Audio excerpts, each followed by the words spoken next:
আপনি জানেন উনি কুয়ালালামপুর থেকে সরাসরি চলে যান দালিয়ান। এটা পূর্ব উত্তর চীনের একেবারে ওয়ান অফ দ্য রিমোটেস্ট, একদম উত্তর কোরিয়া এবং আপনি বলতে পারেন রাশিয়া, ভ্লাদিভোস্তকের কাছে, মানে রাশিয়ান বর্ডার, ইস্টার্ন রাশিয়া। তো ওই ডালিয়ান শহরটা আপনি জানেন, আমরা জানি যে সুইজারল্যান্ডের ড্যাভোসে একটা ওয়ার্ল্ড ইকোনমিক ফোরামের প্রোগ্রাম হয় প্রতি বছর জানুয়ারিতে। এখন চায়নাতে সামার, এটাকে বলা হচ্ছে সামার ড্যাভোস। তো এখানেও আপনার প্রায় 1700 ডেলিগেট, তার মধ্যে 8-9 জন সরকার প্রধান এবং বিশ্বের অন্তত শতাধিক বিশ্ব জায়ান্ট কোম্পানির চিফ অথবা নাম্বার 2 সেখানে উপস্থিত আছে।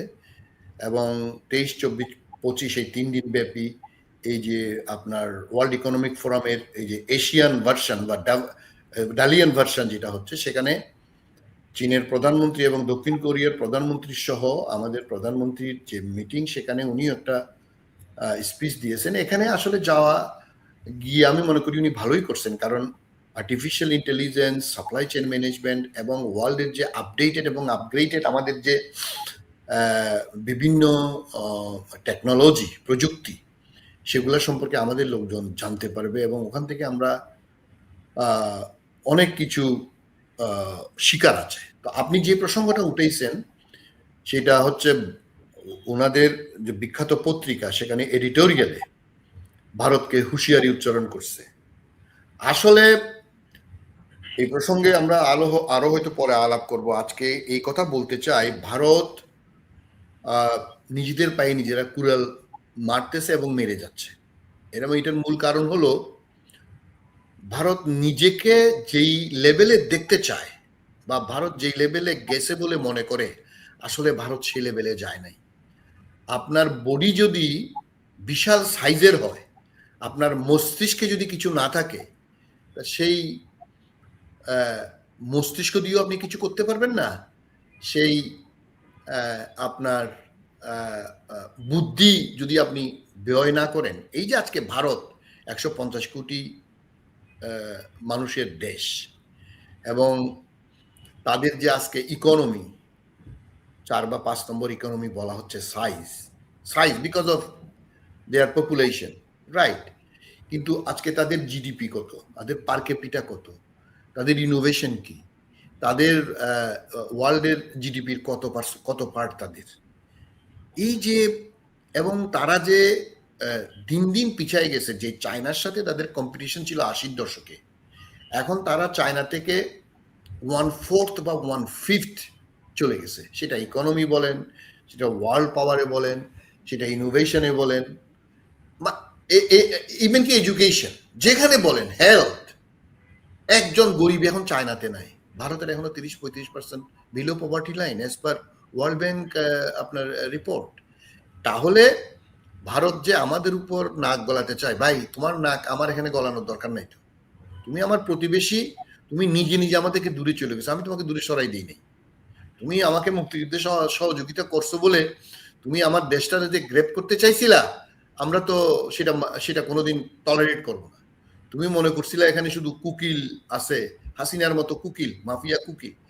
এখানে তো রয়্যাল বেঙ্গল টাইগার থাকে। বাংলাদেশ হচ্ছে the country of royal Bengal Tigers. আমাদের ক্রিকেট টিমকে যে রয়্যাল বেঙ্গল টাইগার বলা হয়, এটা শুধু এমনি এমনি বলা হয় না তো। এখানে জিয়াউর রহমানের নামে টাইগারের নাম তোমরা শুনো নাই? এখানে বেগম খালেদা জিয়ার মতো টাইগ্রিসের নাম শুনো নাই? তারেক রহমান যে নতুন টাইগার আসছে তোমরা দেখতেছো না? আমাদের জঙ্গলে শুধু কুকিল ডাকে না, আমাদের জঙ্গলে রয়্যাল বেঙ্গল টাইগার আছে। এটা কোনো কথা নেই, খুশি করার কথা না। এই জাতিটা এমন একটা জাতি, আমরা বাংলাদেশিরা এক সময় ছিলাম ইস্ট বেঙ্গল, পরে ছিলাম বেঙ্গল, এখন হয়েছে, পরে হয়েছে ইস্ট পাকিস্তান, এখন হয়েছে বাংলাদেশ। পাঞ্জাব কিন্তু পারে নাই, ভারতের পশ্চিম বাংলারা কিন্তু দেশ পায় নাই, অনেকে পায় নাই। ফিলিস্তিনিরা এখনো দেশ পায় নাই, কাশ্মীরিরা দেশ পায় নাই, কুর্দিরা দেশ পায় নাই, তামিলরা দেশ পায় নাই। আমি with all respect to them, আমরা দেশ পাইছি। কেন পাইছি? Because we love freedom, we love independence. Bharat যদি মনে করে, জওহরলাল নেহরু মনে করতেন, উনি ৬২ সালের মৃত্যুর আগ পর্যন্ত মনে করতেন যে এই দেশটা আমরা নিয়ে আসবো, এটা পাকিস্তান থেকে আমরা ভাগ হয়ে একদিন একদিন চলে আসবে। এই দেশ টিকে থাকার জন্য জন্ম নিছে।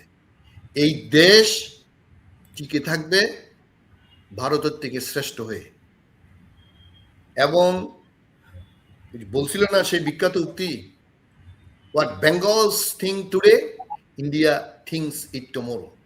আমরা যেটা আজকে ভাবি, তুমি সেটা কালকে ভাববা, তোমার সেই যোগ্যতা নাই।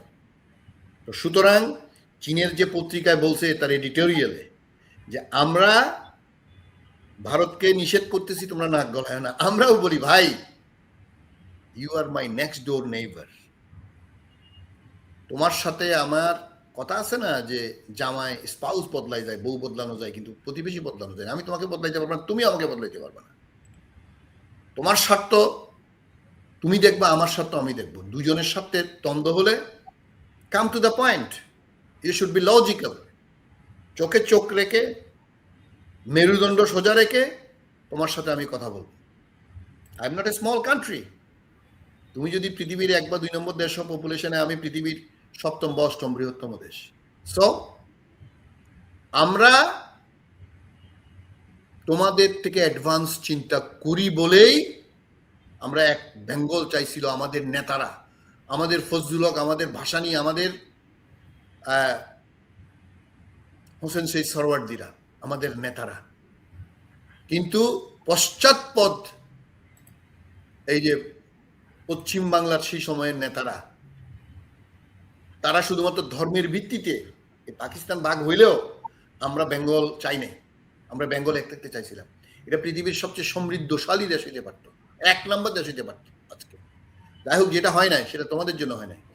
আজকে বেঙ্গলের, পশ্চিম বাংলার একজন নেতা কি ভারতের প্রধানমন্ত্রী হইতে পারছে 80 বছরে? আর 1 বছর পর 80 বছর হবে, 47 আর 2027, হয় নাই। আগামী 80 বছরও হইতে পারবে না, 100 বছরও হইতে পারবে না। সুতরাং আমরা বেঙ্গল যে ভাগ করে বাংলাদেশ হয়েছি, আমরা চাই নাই বেঙ্গল ভাগ হোক, বাট যখন হয়েছি আমরা টিকে থাকার জন্য হয়েছি। তোমাদের দিকে আমাদের কোনো লোভ নাই, আর আমাদের দিকে লোভ করিও না। আমাদের দিকে লোভ করলে হাত, চোখ, পা কিছুই থাকবে না ভাই, সরি ফর দ্যাট। সুতরাং আমরা টিকবো, টিকে থাকবো, জাতি হিসাবে, দেশ হিসাবে আমরা ইনশাল্লাহ সমৃদ্ধশালী দেশ হিসেবেই থাকব। আমি ভারতে চীনের এই পত্রিকার সম্পাদকীয় জন্য তাদেরকে ধন্যবাদ দিব, এবং আমরা আমাদের প্রধানমন্ত্রীর চীন সফর নিয়ে আমরা ইনশাল্লাহ ভবিষ্যতে আরো আলোচনা করব। Thank you.